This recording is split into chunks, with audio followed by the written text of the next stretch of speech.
আসসালামু আলাইকুম my dear viewers. তো আজকে আমি আরেকটি কবিতা নিয়ে হাজির হয়েছি। আজকের কবিতার নাম হলো দ্য টুলান্ট ম্যান, রিটেন বাই সিমাস হেনি। তো আমরা জানি সিমাস হেনি একজন আইরিশ পোয়েট। তিনি 1995 সালে সাহিত্যে অবদানের জন্য নোবেল পুরস্কার লাভ করেন। তিনি অনেকগুলো কবিতা লিখেছেন, তার মধ্যে হলো অন্যতম একটি কবিতা হলো দ্য টুলান্ট ম্যান।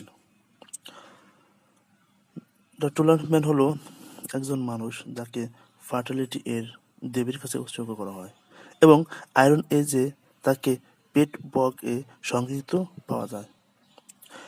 এটা বিলিভ করা হতো যে দেবীর কাছে, অর্থাৎ যে ফার্টিলিটি দেবীর কাছে কোন মানুষকে যদি উৎসর্গ করা হতো তখন জমি হতো উর্বর এবং ভালো ফসল উৎপন্ন হতো। তিনি এখানে প্রেজেন্ট এবং পাস্টকে তুলনা করেছেন, অর্থাৎ যে আইল্যান্ডের বর্তমান সময়ের সমস্যাগুলো এবং অতীতকালের যে অবস্থা সেগুলোকে তুলনা করেছেন। টুলান্ড এর স্যাক্রিফাইস নর্দার্ন আয়ারল্যান্ড এর বর্তমানের সাথে তুলনা করা হয়েছে এবং ওই সময় যে আয়রন এজের সামাজিক প্রথা রীতিনীতিকে তুলে ধরেছেন। এর একটি সিম্বলাইজ করে যে যিশুর ক্রুশবিদ্ধের সাথে, যাকে সমাজের কল্যাণের জন্য জীবন দিতে হয়েছিল।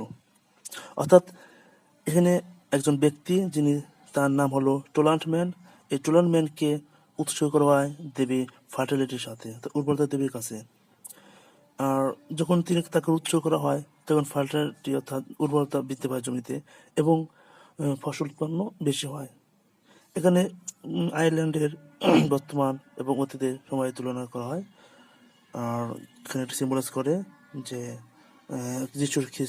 যিশুর যে ক্রুশবিদ্ধ হওয়ার সাথে তুলনা করা হয়।